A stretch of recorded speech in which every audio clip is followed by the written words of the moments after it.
Logging into an empty digital world where your friends haven't been seen since 2024 is like the coldest reality of paying a monthly fee for a multiplayer server.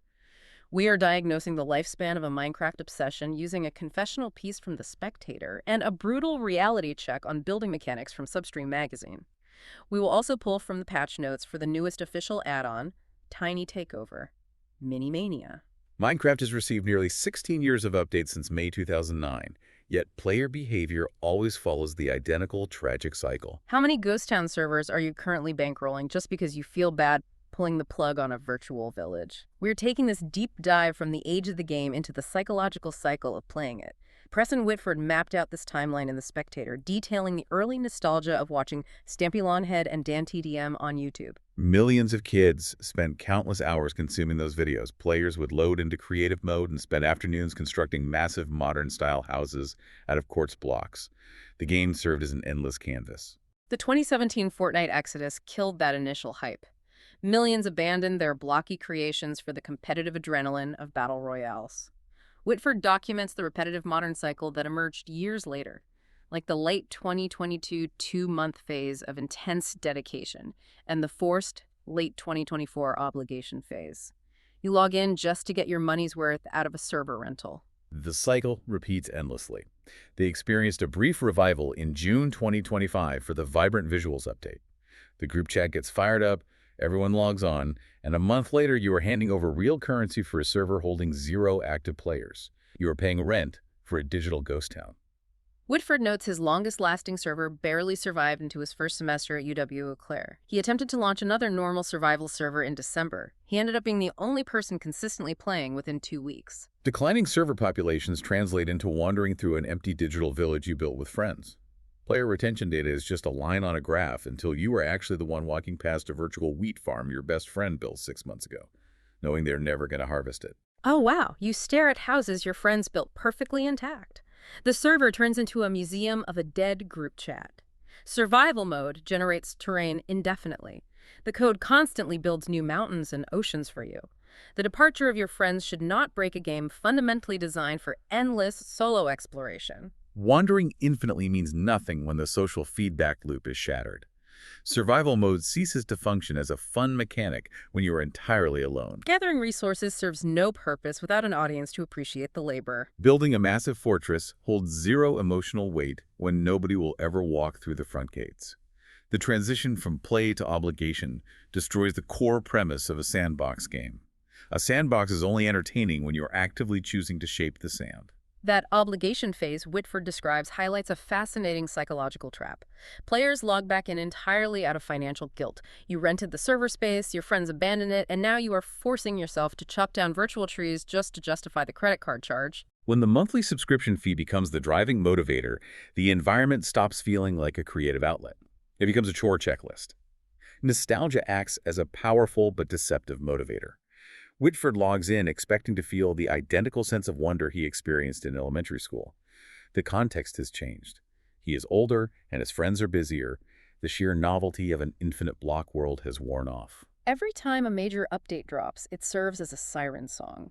The updated lighting and fresh textures trick the brain into thinking the core experience has changed. You pay the subscription fee, spawn into a gorgeous new biome, and realize within 48 hours that you are still just punching trees in silence. You have players sitting alone in these empty digital cities. They cannot force their friends to log back in. They start constructing automated systems just to add movement to the silent environment. They try to build artificial life to fill the silence. According to Substream magazine, that usually takes the form of the single most frustrating mechanic in the game, the redstone music box. Constructing one requires immense precision. Players place note blocks, click them repeatedly to change pitch, lay down sprawling redstone trails, and configure time-delaying repeaters. The sheer mechanical labor involved is staggering. Players are building a massive, sprawling circuit board on the floor of a virtual forest. Tuning a single note block requires striking it repeatedly to cycle through 24 pitches. Creating a simple 4-chord progression demands hundreds of precise clicks. You are physically striking a single block over and over just to cycle through pitches. If you click one time too many, you have to cycle all the way back around, and the environment actively fights against the creation. A stray creeper wanders into the circuit, detonates, and destroys 4 hours of meticulous tuning.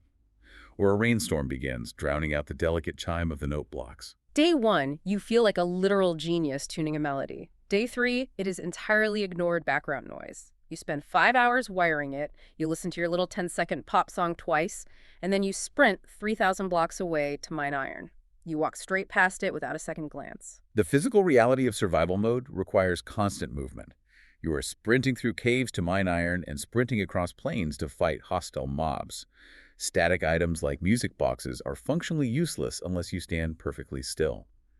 A stationary auditory reward conflicts directly with the core gameplay loop of constant exploration. You leave the music box behind in silence. Attempting to build these on a populated server introduces a nightmare of technical failures. Syncing issues, mismatched mods, version control mismatches, and severe audio lag destroy the experience. The infrastructure of multiplayer hosting simply cannot handle the precise millisecond timing required for musical reproduction. Minecraft runs on a system called ticks. 20 ticks happen every single second. A redstone repeater delays a signal by 1 to 4 of those ticks. Wait, so you are essentially trying to compose a symphony using a crude metronome that lives on a server in another state? Sure, and if that server has to calculate too many farm animals moving around at once, it drops a tick. Your perfect 4-chord pop song suddenly sounds like a car crash. The data packets containing the sound triggers get delayed in transit. A symphony transforms into a disjointed cacophony. Players are forced to scour server hosting comparisons just to fix the desynchronization. Most players abandon the internal mechanics entirely and simply play their own Spotify playlists over the game. Building a massive Minecraft music box is equivalent to buying a wildly expensive espresso machine for your kitchen. You spend an entire weekend dialing in the pressure and grinding the beans. You use it once, a tiny valve breaks, and you go straight back to drinking instant coffee because the maintenance is exhausting. Substream Magazine specifically calls out how jarring these builds are when other players finally do log in. Your friends return to the server after a 3-month hiatus. They do not understand the complex wiring.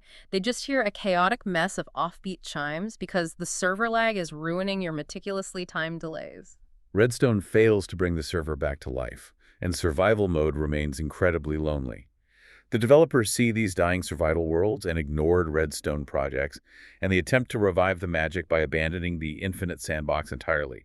They inject pure, chaotic arcade mini-games.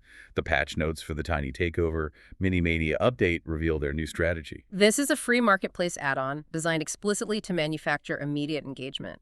The mechanics pivot aggressively away from long-term building. The scale of the game shrinks from an infinite globe to a tiny corral. You drop into sweet siege survival to defend a cake from waves of baby zombies, and you launch into Beehive Blitz to wrangle uncooperative baby bees for points. The targets are adorable, pint-sized versions of standard enemies. The cuteness factor is weaponized to keep you logging in. After 16 years of updates meant to foster infinite creativity, the ultimate bait to get players back is a digital ticket counter economy handing out squishy hats. Instead of giving players actual new tools to build with, the developers figured out they could just weaponize cute animals. The co-op hook is the most calculated part of the entire update. The game uses collective point counting to drag your friends back online. You cannot achieve the high score alone. You have to send that text message to the dead group chat and demand they log in to help you defend a digital pastry. The collective point counting system acts as a psychological lever. It weaponizes social obligation. Your friends log on solely because your progress bar requires a second active player to reach the next tier of cosmetic rewards. The reward system abandons the core ethos of the original game. In early versions, your reward for hard work was a diamond pickaxe or an impenetrable fortress. In this update, your reward is earning points to buy big-headed, tiny-bodied baby mob plushies to wear on your head. You are trading the majesty of infinite creation for the instant gratification of a virtual arcade. You earn tickets, you walk up to the prize counter, and you redeem them for a cosmetic hat. It is an attention span economy. Asking a player to conceptualize and build a city takes mental labor and hours of delayed gratification. Throwing them into a 3-minute game of defending a cake gives their brain immediate, frictionless dopamine. Players no longer have the attention span to design a city from scratch. The patch notes describe these minigames with words like chaotic and feisty. The marketing language is designed to simulate the energy that used to happen naturally in a survival world. In 2012, the chaos came from accidentally flooding your friend's base with lava. Today, the chaos is prepackaged and timed by a countdown clock. Prepackaged chaos removes the emotional stakes. Losing a survival world to a creeper explosion was devastating because you lost hours of unrecoverable progress. Failing to protect a cake in Sweet Siege Survival just means you restart the 3-minute timer. The emotional peaks and valleys are flattened out into a continuous loop of mild stimulation. They are replacing genuine shared history with synchronized button pressing. When Whitford and his friends spent months building a city, they were creating a shared memory. When players team up to wrangle baby bees, they are just acting as cogs in a points-generating machine. The visual design of the plushie rewards reveals the shifting demographic targets. Big heads and tiny squishy bodies appeal directly to the collector mentality. It mirrors the real-world obsession with vinyl figures and blind box toys. The game transforms into a virtual retail store where the currency is your time. You complete the challenge and watch the point counter tick up. You immediately buy a baby mob plushie to wear on your head. The cosmetic item serves as a billboard to other players. It broadcasts that you ground out enough points in the minigame. It is a status symbol built on artificial scarcity. That giant, squishy baby bee hat does literally nothing for you in survival mode. It does not act as armor, and it does not help you mine faster. It is basically just a neon sign you wear on your head. A giant, squishy hat offers zero functional advantage. The aesthetic of the game shifts from a rugged survivalist fantasy to a chaotic, neon-colored costume party. The developers are throwing pure sugar at a player base that is starving for genuine connection. The minigames are a frantic distraction. They keep your hands busy and your eyes flashing with high scores, so you do not stop to think about the empty server you left behind. The Sugar Rush strategy works in the short term. The free download model ensures a massive spike in concurrent players over the weekend. Once the players unlock all the plushie hats, the server populations will plummet straight back to zero. The fundamental loneliness of the empty sandbox remains unresolved. We love to blame the game getting stale or our friends getting busy for why we abandon our worlds. But perhaps the reality is far simpler. A sandbox has zero value without the people sitting in the sand next to you. Goodbye.